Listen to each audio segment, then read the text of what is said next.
a business that he operated some years later that that employed a number of black people, primarily handling livestock, and they all respected him, and he knew, for example, a man's real name.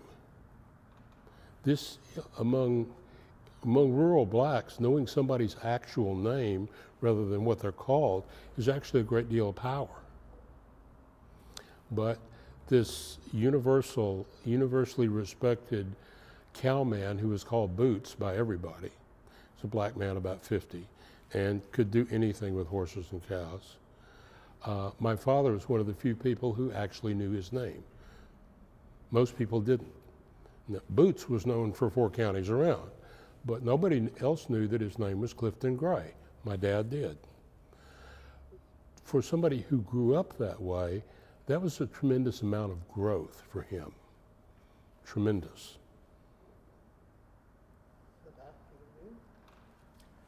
I grew up in a bit of a different environment because my father was a career Army officer and we lived in a lot of different places, even though we kept coming back to Texas.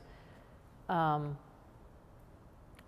I remember growing up, there not being a black-white race prejudice and distinction as much as there was enlisted versus officers. I mean, I did not speak to the enlisted men. It didn't care what color they were. Now, if it was an officer and it didn't matter what color they were, then I was allowed to speak. So I think that goes around also to economics. I think when we were talking about equality earlier, I think some of the racial tension that we have is because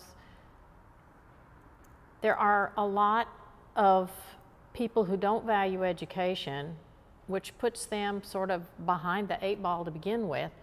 The opportunities don't come to them because they don't value that particular item. And I would feel just as unhappy if I had no opportunity, even though it was something of my own making. I would say growing up in this part of Spring Branch in the late 60s and 70s, race was really just not that much of an issue for us. I had a very ordinary middle class type upbringing, and my mother, it just wasn't really a big topic of conversation around the dinner table. In the school that I attended, Springwoods, for high school, it was largely Anglo, and there were a lot of Hispanic children, but we didn't really think of them as Hispanic. That was not a distinction that I ever remember making, and you know, we interacted with them socially, dated, you know, people who were Hispanic, or it just wasn't an issue. But with my own children, as the neighborhood began to change, I did have to make a conscious effort to teach them to get to know someone as the person and not by just the external physical delineators. You know. I'm just curious, would you think that this group is a more enlightened group than if I took a random group of 6 white people from the middle of the city? Are these experiences that you folks talk about probably a little more advanced than the average white person, or would you say the average white person probably views race from pretty much the same point you do? I would say that the average white person is more complex than you imagine. I agree. I think one thing you need to look at too is the level of education. I think the more you learn about everything, the more diverse your thinking, and I think level of education is something you really have to look at.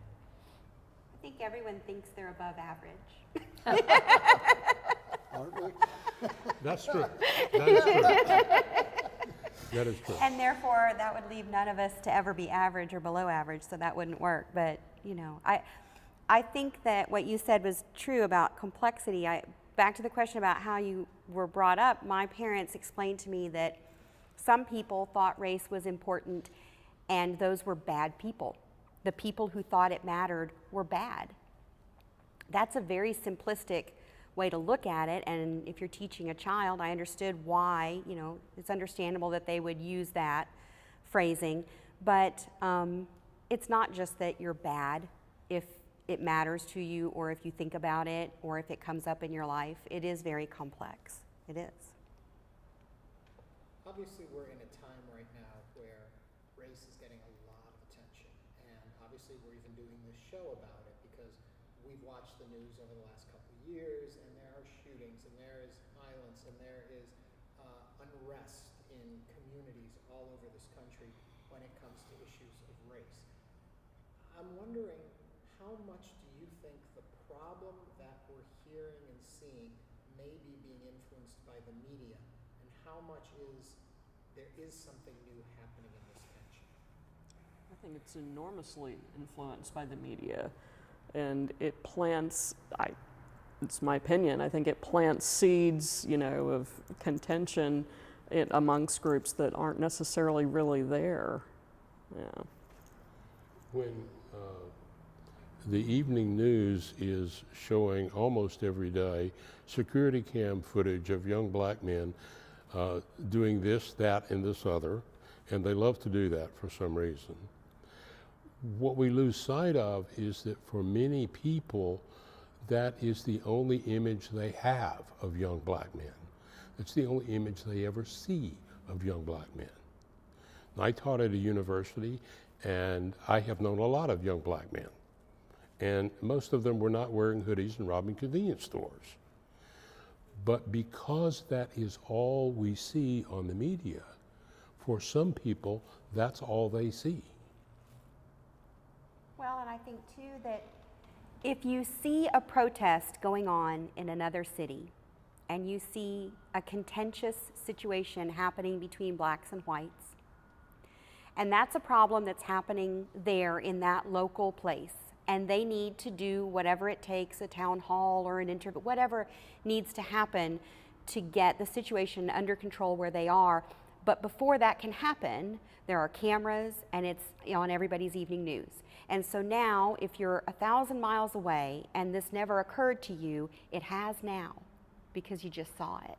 And maybe that starts the embers burning a little bit more, and now we have that problem in this place. So then that ends up on the evening news for someone else, and it just kind of grows like a wildfire.